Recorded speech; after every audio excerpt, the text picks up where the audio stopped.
ನನ್ನ ಯೂಟ್ಯೂಬ್ ಕುಟುಂಬದ ಸದಸ್ಯರೆಲ್ಲರಿಗೂ ನನ್ನ ವಂದನೆಗಳು. ಮಂಚಾಲಮ್ಮನ ಆಶೀರ್ವಾದವನ್ನು ಪಡೆಯುತ್ತಾ ಆರಾಧ್ಯರನ್ನ ಸ್ಮರಣೆ ಮಾಡ್ತಾ ತಾಯಿ ಮಾರಿಕಾಂಬೆಯನ್ನು ಸ್ಮರಿಸುತ್ತಾ ಇವತ್ತು ನಾನು ನಿಮ್ಮ ಮುಂದೆ ಬಂದಿದ್ದೇನೆ. ನನ್ನ ಕಾರ್ಯಕ್ರಮಕ್ಕೆ ತಮಗೆಲ್ಲರಿಗೂ ಸ್ವಾಗತವನ್ನು ವಹಿಸುತ್ತಾ ನಮ್ಮ ಆರಾಧ್ಯರು ನಿಮ್ಮೆಲ್ಲರನ್ನ ಕಾಪಾಡಲಿ, ಅವರ ಕರುಣ ಕೃಪಾ ಕಟಾಕ್ಷ ಸದಾ ನಮ್ಮ ಮೇಲೆ ಇರಲಿ ಅಂತ ಹೇಳ್ತಾ ಇವತ್ತಿನ ಕಾರ್ಯಕ್ರಮವನ್ನು ಶುರು ಮಾಡ್ತಾ ಇದ್ದೀನಿ.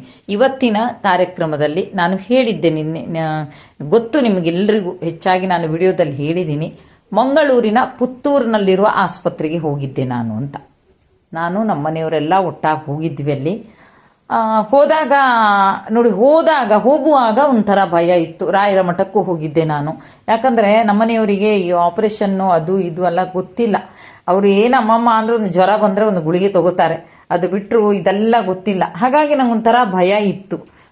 ಏನು ಗೊತ್ತಿಲ್ಲ, ಬಹುಶಃ ಆಪರೇಷನ್ ರೂಮ್ ಅಂತಾರೆ, ಅಯ್ಯೋ ಏನೇನೋ ಒಂಥರ ಭಯ. ಅವ್ರಿಗಿಂತ ಹೆಚ್ಚು ಅವ್ರಿಗೆ ಧೈರ್ಯ ಕೊಡ್ತಾನೆ ಇದ್ದೀವಿ ನಾವು, ಏನಾಗಲ್ಲ ಎಂತ ಆಗಲ್ಲ ಅಂತ ಧೈರ್ಯ ಕೊಡ್ತಾ ಇದ್ರು. ನನ್ನ ಮನಸ್ಸಿಗೆ ಒಂಥರ ನೋವು ಇತ್ತು, ಭಯ ಇತ್ತು. ರಾಯರಲ್ಲಿ ಪ್ರಾರ್ಥನೆ ಮಾಡ್ಕೊಂಡು ಹೋದೆ, ರಾಯರೇ ನನಗೆ ಈ ಭಯ ಆಗ್ತಾ ಇದೆ, ಯಾಕೆ ಅಂತ ನಿನಗೆ ಗೊತ್ತು, ನಮಗೆ ಇದೆಲ್ಲ ಗೊತ್ತಿಲ್ಲ, ಹಾಗಾಗಿ ಭಯ ಆಗತ್ತೆ ತಂದೆ, ನೀವೇ ನಮ್ಮ ಜೊತೆಗಿದ್ದು ಇದು ಮಾಡಬೇಕು ಅಂತ ಹೇಳಿದ್ದೆ. ಹಾಗೆ ನಾನು ಹೊರಟ್ವಿ ನಾವು. ಇದೊಂದು ಪವಾಡ ಅಂತ ಹೇಳ್ಬೋದು ರಾಯರದ್ದು. ನನಗೆ ನಾನಿನ್ನು ಹೊರಡಕ್ಕೆ 2-3 ದಿವಸ ಮುಂಚಿತವಾಗಿ ಏನಾಗಿದೆ, 3 ದಿವಸ ಇದೆ ಹೊರಡಲಿಕ್ಕೆ. ಆಗ ಒಬ್ರು ಕಾಲ್ ಬರುತ್ತೆ, ಇಲ್ಲ ಮಂಗಳೂರಿಂದ ಒಬ್ರು ಕಾಲ್ ಬರುತ್ತೆ ನನಗೆ. ಕಾಲ್ ಬರುತ್ತೆ, ಅವರು ಹಿಂದೊಮ್ಮೆ ನಾನು ಗಿರಿಜಕ್ಕನ ಮನೆಗೆ ಹೋದಾಗ ಕೊರಗಜ್ಜನ ದೇವಸ್ಥಾನದಲ್ಲಿ ನಂಗೆ ಸಿಕ್ಕಿದ್ರು. ಗಿರಿಜಕ್ಕ ಹಾಗೆ ನಂಗೆ ಪರಿಚಯ ಮಾಡಿಕೊಡ್ತಾರೆ, ಫೋನ್ ನಂಬರ್ ತಗೋತಾರೆ. ಎಲ್ಲೋ 1-2 ಸಲ ಕಾಲ್ ಮಾಡಿದ್ದಾರೆ, ಅದ್ರ ಮೇಲೆ ನಾ ಮಾಡಿದ್ರು ಅವ್ರು ಪಿಕ್ ಮಾಡಲಿಲ್ಲ, ಅವ್ರು ಮಾಡಿದ್ರು ನಾ ಪಿಕ್ ಮಾಡಲಿಲ್ಲ, ಅವ್ರು ಮಾಡಲೇ ಇಲ್ಲ, ಕೊನೆಗೆ ಅವ್ರು ಮಾಡಲೇ ಇಲ್ಲ. ಹಾಗೆ ಇನ್ನೇನು ಪುತ್ತೂರಿಗೆ ಹೊರಡುವಾಗ 3-4 ದಿವಸ ಮುಂಚಿತವಾಗಿ ಅವರು ನನ್ನ ವಿಳಾಸವನ್ನು ಕೇಳ್ತಾರೆ. ಅಮ್ಮ ನಿಮ್ಮ ವಿಳಾಸವನ್ನು ಕೊಡಿ ಅಂತ. ಯಾಕೆ ಅಂತ ಕೇಳ್ತೀನಿ. ಯಾಕೆ ಅಂತ ಹೇಳಲ್ಲ, ಕೊಡಿ ನಿಮ್ಮ ವಿಳಾಸವನ್ನು. ಅವ ನಂಗೆ ಮಂಗಳೂರು ಪುತ್ತೂರು ದೂರ ಅನ್ನೋದು ಗೊತ್ತಿಲ್ಲ ಅಲ್ವಾ. ಆವಾಗ ನಾನು ಅವ್ರಿಗೆ ಹೇಳ್ತೀನಿ, ಅಯ್ಯೋ ನಾನು ಪುತ್ತೂರಿಗೆ ಬರ್ತಾ ಇದ್ದೀನಿ, ನಾಡಿದ್ದು ಬುಧವಾರ ದಿವಸ ಚೌತಿ ಹಬ್ಬದ ದಿವಸ ನಾನು ಬರ್ತಾ ಇದ್ದೀನಿ ಅಂತ. ಅವ ಚೌತಿ ಹಬ್ಬದ ದಿವಸ ಬರ್ತಾ ಇದ್ದೀನಿ ಅಂದ ತಕ್ಷಣ, ಇಲ್ಲ ನಾನು ಅಲ್ಲೇ ಸಿಗ್ತೀನಿ, ಮಂಗಳೂರದ್ದು ಯಾವುದೋ ಒಂದು ಪ್ಲೇಸ್ ಹೇಳ್ರು, ನಂಗೆ ಗೊತ್ತಿಲ್ಲ, ನನ್ನ ನಾದ್ನಿ ಮಗನಿಗೆ ಗೊತ್ತಾಯಿತು, ಆ ಸ್ಥಳದಲ್ಲಿ ಹೋಗಿ ನಿಲ್ಲಿಸ್ದ. ಅಲ್ಲಿ ಆಶ್ಚರ್ಯ ಆಗಿದ್ದೇನು ಅಂದರೆ, ನನಗೆ ಅವರು ಬೃಂದಾವನಕ್ಕೆ ಹೋದಾಗ ಒಂದು ಕೃಷ್ಣನ ಫೋಟೋವನ್ನು ತಂದಿದ್ರು. ಅವರು ಕೃಷ್ಣನ ಫೋಟೋವನ್ನು ತಂದಿದ್ರು, ಅದು ಅವರಿಗೆ ನನಗೆ ಕೊಡಬೇಕಾಗಿತ್ತು. ಅವ್ರು ಯಾವತ್ತೂ ಅಂದ್ಕೊಂಡಿದ್ರಂತೆ ಅದು ನನಗೆ ಕೊಡಬೇಕು ಅಂತ. ಆದರೆ ಅವ್ರು ನನ್ನ ಸಂಪರ್ಕ ಮಾಡಲಿಲ್ಲ, ನನಗೆ ಕಳಿಸ್ತೇನೆ ಅಂತ ಹೇಳಲಿಲ್ಲ, ಏನಿಲ್ಲ. ಅಚಾನಕ್ 3 ದಿವಸ ಮುಂಚಿತವಾಗಿ ಬರುತ್ತೆ.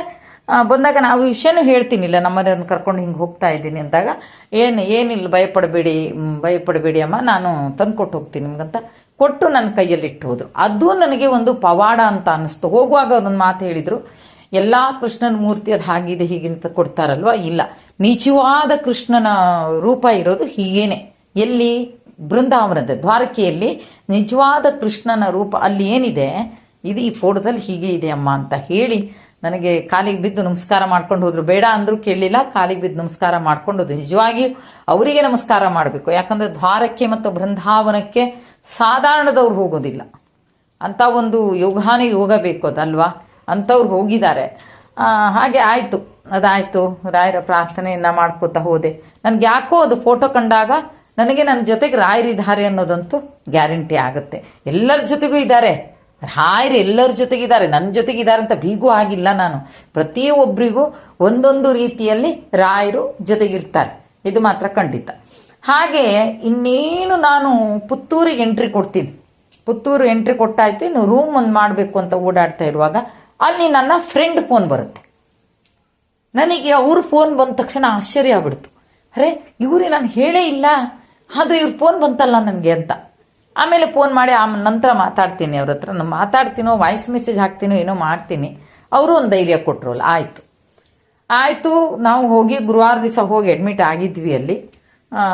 ಅಡ್ಮಿಟ್ ಆದ ಬೆಳಿಗ್ಗೆನೆ ನಾನು ಸಾಧಾರಣ ಆ ವ್ಯಕ್ತಿ ಹತ್ರ ಮಾತಾಡಿದೆ 1.5 ವರ್ಷದ ಮೇಲಾಯಿತು.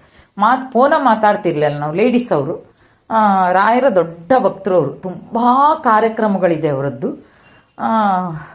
1.5 ವರ್ಷ ಲೆಕ್ಕ ಆಯಿತು. ಎಲ್ಲಾದರೂ ಒಂದು ಮೆಸೇಜ್ ಹಾಕ್ತಿದ್ದೆ, ಏನಾದರೂ ಒಂದು ಸಿಂಬಲ್ ಹಾಕ್ತಿದ್ದೆ, ಅವರು ಏನಾದ್ರು ಒಂದು ಸಿಂಬಲ್ ಹಾಕ್ತಿದ್ರು. ಅವರು ಹೆಚ್ಚಾಗಿ ನನಗೆ ಅಮ್ಮ ಅಂತ ಕರೆಯೋರು. ಕೊನೆಗೆ ನಾನು ಅದನ್ನ ಬಿಟ್ಟೆ, ಅವರು ಅದನ್ನು ಬಿಟ್ಟರು. ಅಷ್ಟೇನು ಇದಿಲ್ಲ ನನಗೆ. ಆ ದಿವಸ ಗುರುವಾರ ದಿವಸ ನಾನು ಮೊಬೈಲ್ ಓಪನ್ ಮಾಡ್ತೀನಿ, ಅವರ ಮೆಸೇಜ್ ಬಂದಿದೆ ನನಗೆ, ಅಮ್ಮ ಅಂತ ಮೆಸೇಜಲ್ಲಿ ಹಾಕಿದ್ದಾರೆ. ನನಗೆ ಆಶ್ಚರ್ಯ ಆಗ್ಬಿಡ್ತು, ಇದೇನಪ್ಪ 1.5 ವರ್ಷದ ಮೇಲಾಗೋಗಿತ್ತು, ನನ್ನೊಂದು ಮೆಸೇಜ್ ಅವರಿಗಿಲ್ಲ, ಅವ್ರದ್ದೊಂದು ಮೆಸೇಜ್ ನನಗಿಲ್ಲ. ಇವತ್ತು ನನ್ನ ಪುತ್ತೂರು ಆಸ್ಪತ್ರೆಯಲ್ಲಿ ಇದ್ದಾಗ ಬರ್ತಾ ಇದೆಯಲ್ಲ, ಆಯಿರೋ ದೊಡ್ಡ ಪರಮ ಭಕ್ತರು ಅವರು. ಆಗ ನಾನು ಏನು ಮಾಡಿದೆ, ಅವ್ರಿಗೆ ಒಂದು ಮೆಸೇಜನ್ನು ಹಾಕ್ತೀನಿ ನಾನು. ಸಾರಿ, ನಾನು ನಿಮ್ಮ ಹತ್ರ ಮಾತಾಡಿದೆ, ನಿಮ್ಗೊಂದು ಮೆಸೇಜ್ ಹಾಕಿದೆ, ಸಾಧಾರಣ 1.5 ವರ್ಷ ಹತ್ರ ಆಯ್ತಲ್ವಾ, ಏನು ಇವತ್ತು ನನ್ನ ನೆನ್ಪು ಮಾಡ್ಕೊಬಿಟ್ರಿ ನೀವು ಅಂದಾಗ, ಅವತ್ತು ಗುರುವಾರನೇ ಇತ್ತು, ನೆನ್ಪು ಮಾಡ್ಕೊಬಿಟ್ರಿ ಅಂದಾಗ ಅವರೊಂದು ಮಾತನ್ನು ಮೆಸೇಜ್ ಹಾಕ್ತಾರೆ ನನಗೆ.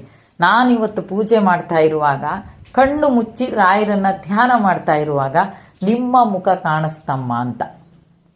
ನೋಡಿ, ನಾನೇನು ಅವ್ರಿಗೆ ಹೇಳಿದ್ನಾ? ಇಲ್ಲ. ಅವ್ರಿಗೆ ಗೊತ್ತಾ ನಾನು ಮಂಗಳೂರಿಗೆ ಬರೋದು? ಏನು ಗೊತ್ತಿಲ್ಲ. ಅವ್ರಿಗೆ ನಾನು ಆಸ್ಪತ್ರೆ ಬಂದಿದ್ದೇನೆ ಅಂತ ಗೊತ್ತಿಲ್ಲ. ಆದರೆ ಅವ್ರಿಗೆ ಕಂಡ ತಕ್ಷಣ ಅವ್ರು ನನಗೆ ಪೂಜೆ ಮುಗಿದ ತಕ್ಷಣ ಮೆಸೇಜ್ ಹಾಕಿದ್ದಾರೆ, ಅಮ್ಮ ಅಂತ ಹಾಕಿದ್ದಾರೆ. ಅವಾಗ ನಾನು ಹೇಳಿದೆ, ನಾನು ಇದೇ ರೀತಿ ಹಾಕಿದ್ದೆ. ಆಗ ಅವ್ರು ಹೇಳಿದರು, ಬೆಳಿಗ್ಗೆ ರಾಯರ ಪೂಜೆಯನ್ನು ಮಾಡಿ ಕಣ್ಣು ಮುಚ್ಚಿ ಕುಳಿತಾಗ ನನಗೆ ಕಂಡಿದ್ದು ನಿಮ್ಮ ಮುಖ ಕಂಡಿತಮ್ಮ ಅಂತ. ಯಾಕಂದರೆ ನಾನೊಂದೆರಡು ಸಲ ಅವ್ರನ್ನ ವಿಡಿಯೋ ಕಾಲಲ್ಲಿ ಮಾತಾಡಿಸಿದ್ದೆ. ಆಮೇಲೆ ನಂದು ಪ್ರೋಗ್ರಾಮನ್ನು ನೋಡಿದ್ದಾರೆ ಅವರು. ಮುಖ ಕಾಣಿಸ್ತಮ್ಮ, ಯಾಕೆ ರಾಯರು ತೋರಿಸಿದ್ರು ಅಂತ ಅನ್ನಿಸ್ತು ನನಗೆ, ಅದಕ್ಕೆ ನಿಮ್ಗೆ ಮೆಸೇಜ್ ಹಾಕಿದೆ ಅಂದರು. ಆಗ ನಾನು ಹೇಳ್ತೀನಿ ಅವ್ರಿಗೆ, ಮೆಸೇಜ್ ಹಾಕ್ತೀನಿ, ಇಲ್ಲ ನಾನು ಪುತ್ತೂರಲ್ಲಿದ್ದೀನಿ, ಪುತ್ತೂರು ಆಸ್ಪತ್ರೆಯಲ್ಲಿದ್ದೀವಿ, ನಮ್ಮ ಮನೆಯವ್ರಿಗೆ ಹೀಗೀಗೆ ಅಂತ ಹೇಳಿದಾಗ ಅವರು, ಹೌದಮ್ಮ, ನೋಡಿ ರಾಯರು ನನಗೆ ಇವತ್ತು ನೆನಪು ಮಾಡಿದ್ರು, ಎಷ್ಟು ಟೈಮ್ ಆಗಿತ್ತಲ್ವ, ರಾಯರು ಒಳ್ಳೇದನ್ನೇ ಮಾಡ್ತಾರಮ್ಮ ಅಂತೇಳಿ ಹಾರೈಸ್ತಾರೆ. ನೋಡಿ, ಕೆಲವೊಂದು ಪವಾಡಗಳು ಅದು ಹೇಗೆ ನಡೆಯುತ್ತೆ ಅಂದರೆ ರಾಯರ ಇಚ್ಛೆ ಪ್ರಕಾರನೇ ನಡೆಯುತ್ತೆ ಹೋಗುತ್ತೆ. ನಾವು ಭಯ ಪಡ್ತೀವಿ, ಅಯ್ಯೋ ಭಯ ಭಯ ಭಯ ಅಂತ. ಭಯ ಆಗೇ ಆಗುತ್ತೆ ನಮಗಲ್ವಾ. ಆದರೆ ನಿಜವಾಗಿಯೂ ರಾಯರು ನಮ್ಮ ಜೊತೆಗೆ ಇರ್ತಾರೆ ಅನ್ನೋದನ್ನು ರಾಯರು ತೋರಿಸ್ಕೊಟ್ಟಂತಹ ಕೆಲವೊಂದು ಸೂಚನೆಗಳು ಅಂತ ಅನ್ನಬಹುದು. ನನ್ನ ಫ್ರೆಂಡ್ ಅಂದರೆ ಯಾರಂತ ನಿಮ್ಗೆ ಗೊತ್ತು, ಅವಾಗಲ್ಲ ಅವ್ರ ಹೆಸರು ಹೇಳ್ತಿದ್ದೀಗ, ಹೆಸರು ಹೇಳಲ್ಲ ಬಿಡಿ. ಯಾವುದೇ ಒಂದು ಇದಾದಾಗಲೂ ಸಹಿತ ಅವ್ರ ಹತ್ರನೇ ವಿಷಯ ತಿಳ್ಕೊತೀನಿ, ಅವ್ರ ಹತ್ರನೇ ಮಾತಾಡ್ತೀನಿ.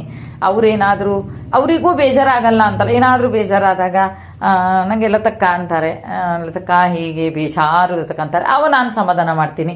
ನನಗೇನಾದರೂ ಬೇಜಾರಾದಾಗ ಅವ್ರು ಸಮಾಧಾನ ಮಾಡ್ತಾರೆ. ಹೀಗೆ ಅಂತ ನನ್ನ ಫ್ರೆಂಡಿಂದ ಫೋನ್ ಬರುತ್ತೆ. ಇಲ್ಲಿ ನೋಡಿದ್ರೆ ದ್ವಾರಕೆಯಿಂದ ಬಂದಂತಹ ಶ್ರೀಕೃಷ್ಣನ ಫೋಟೋ ಸಿಗುತ್ತೆ.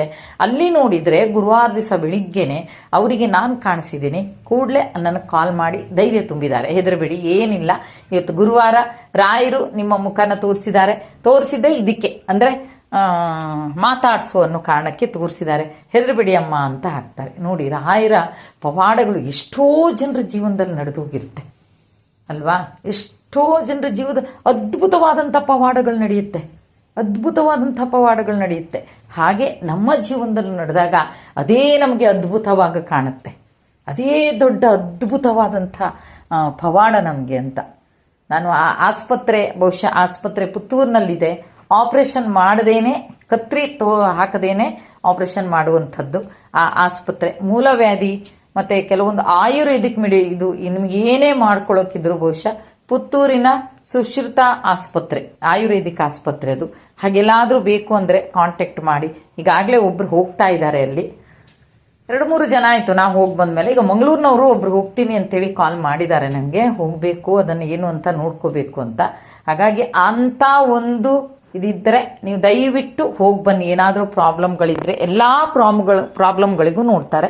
ಆದರೆ ಆಯುರ್ವೇದಿಕ್ ಮೆಡಿಷನ್ ಅದು ಸ್ವಲ್ಪ ಪಥ್ಯ, ನಾನ್ ವೆಜ್ ತಿನ್ನೋ ಆಗಿಲ್ಲ ಅವ್ರ ಪಥ್ಯ ಮುಗಿಯೋ ತನಕ.